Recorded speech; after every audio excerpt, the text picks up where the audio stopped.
Hello students, how are you all? I just hope that you all are safe at your places. Now students, let's continue the chapter number 2, the flower. Okay, earlier I told you about the parts of a fruit. Okay, so today you're going to learn about the parts of a seed. Also the types of seed and seed germination. Okay, so let us start here with the question. Name the different parts of a seed, and also you have I have drawn here the diagram of a seed showing its parts. So let's start now.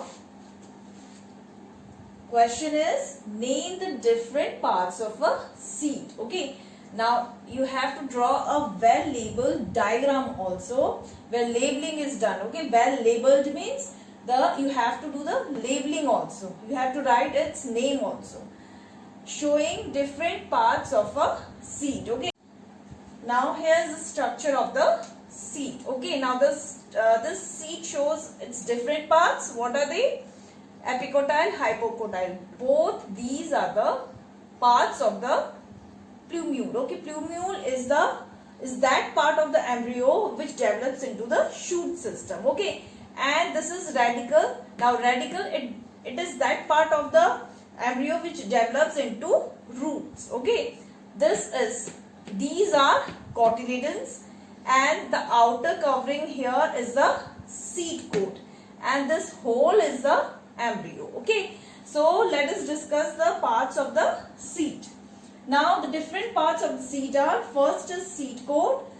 This is the seed coat, the outer covering, and this seed coat protects the embryo or the baby plant inside against harsh weather conditions. Okay, then comes B, hilum. Now what is this hilum? Hilum, they are the tiny openings which is present in the seed coat and which absorbs water. Okay, then comes C, cotyledons. Okay, now these are the cotyledons. What are these cotyledons? Cotyledons, they are the food storage structure in the seed, and it stores the food material for the developing plant. Okay, then comes embryo. Now embryo, it is the baby plant, just now I told you, inside the seed, and it has two main parts. What are they?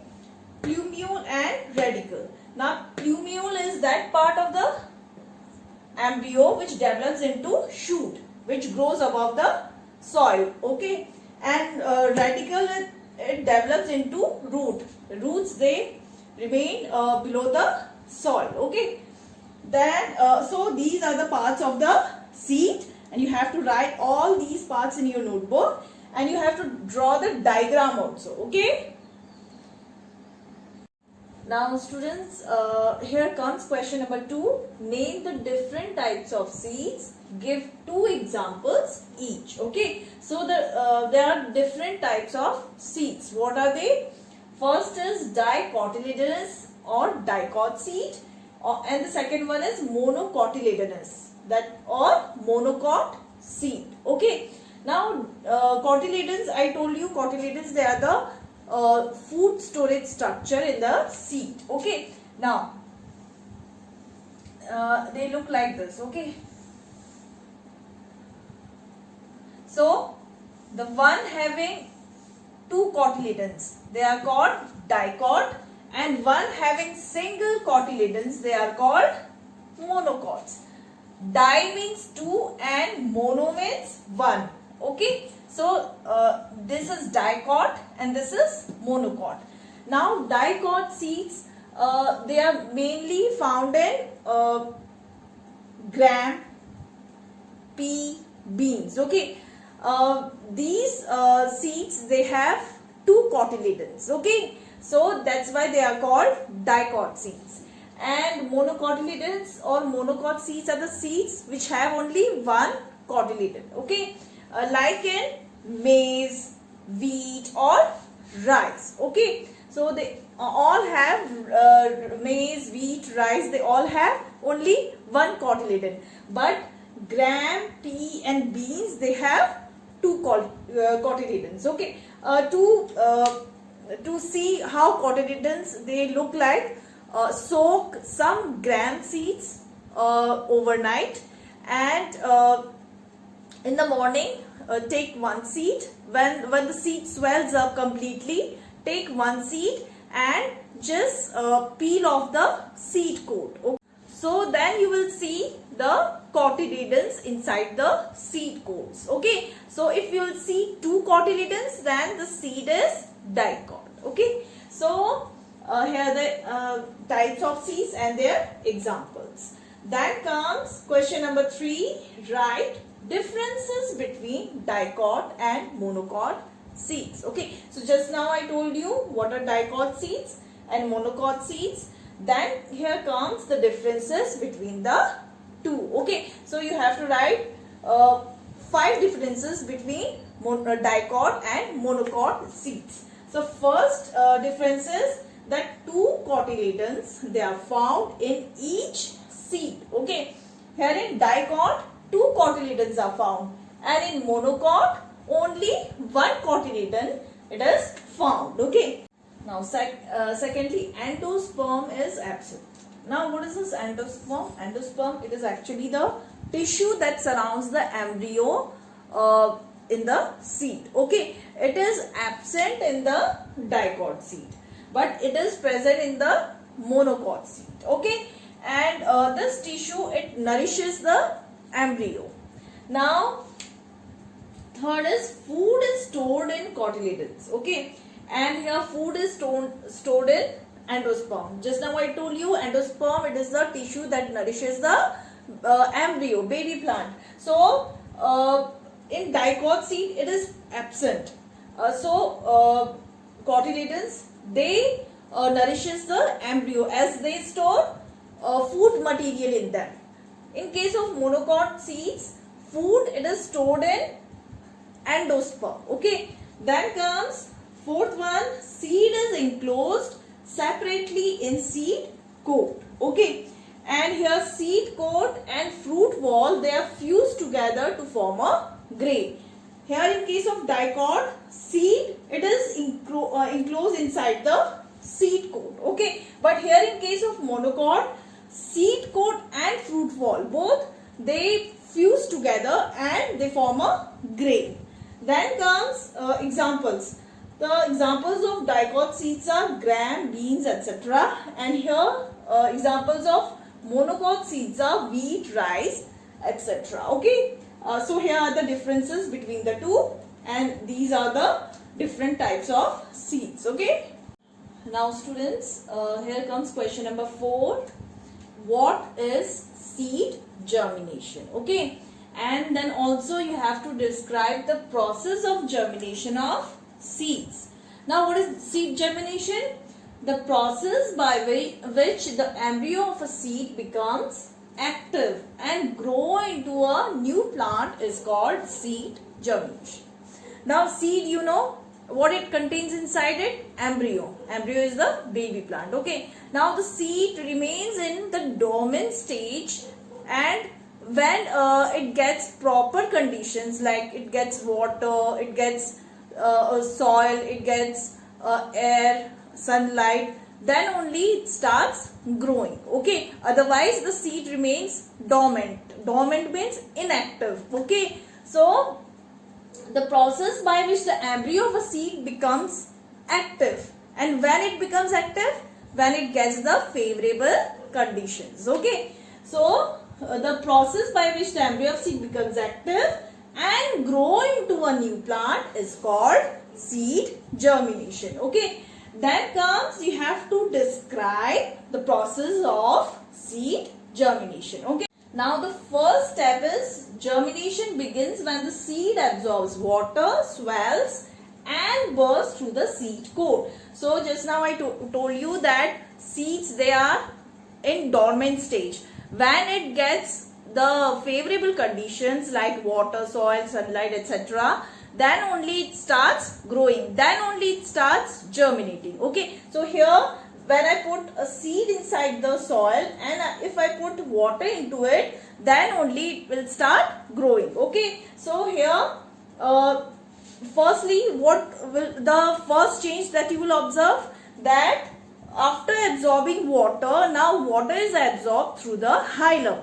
Now hilum, they are the tiny openings that are present in the seed coat. Okay, and through these tiny openings, the seed absorbs water from the soil. Okay, so the seed, it absorbs water, it increases in size, that means it swells up, and what happens, the seed course, it bursts open. Okay, then what is the second stage?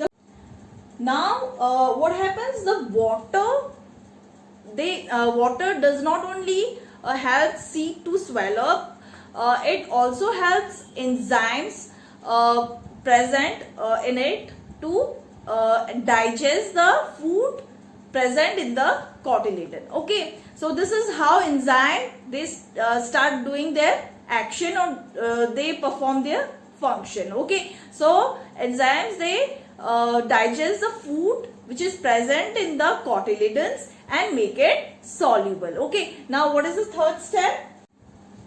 Now the third step is, the soluble food makes radicle and plumule present in the seed to grow. Now this soluble food, it helps radicle and plumule to grow faster. Okay, so they helps radicle and plumule to grow. Now firstly, what comes out?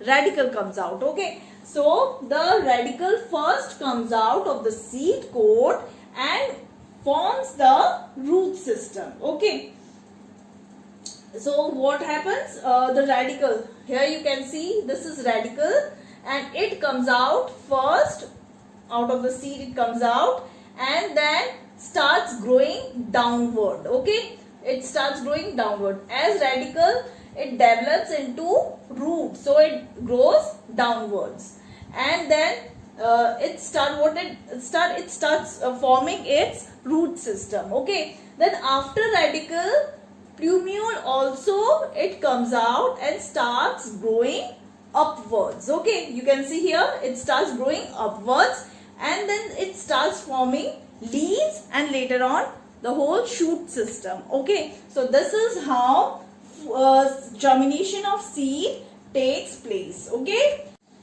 now students, question number 6 is, mention the conditions necessary for seed germination, or you can say write the conditions necessary for seed germination. Okay, so I told you that seed, it is an inactive state or dormant state.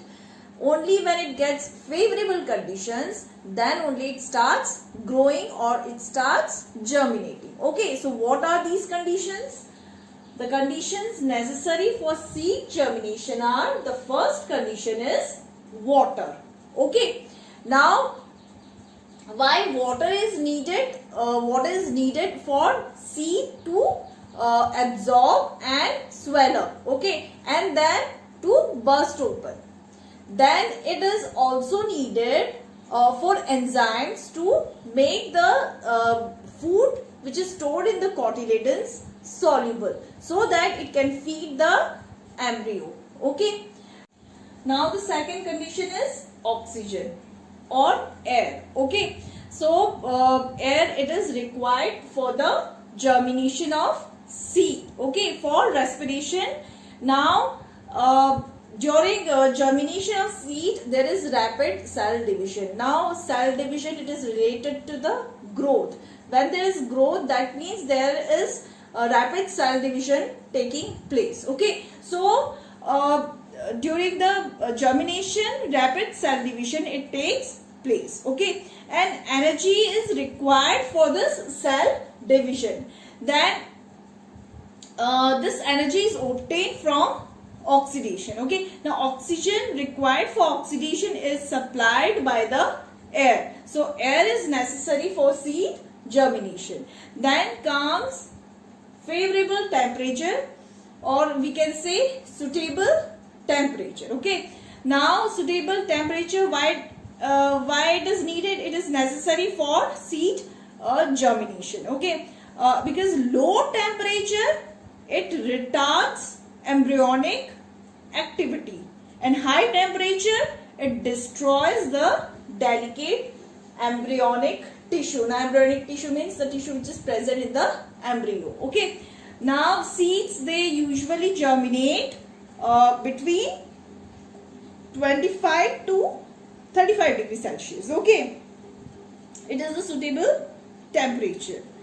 Now this is all about the conditions necessary for seed germination.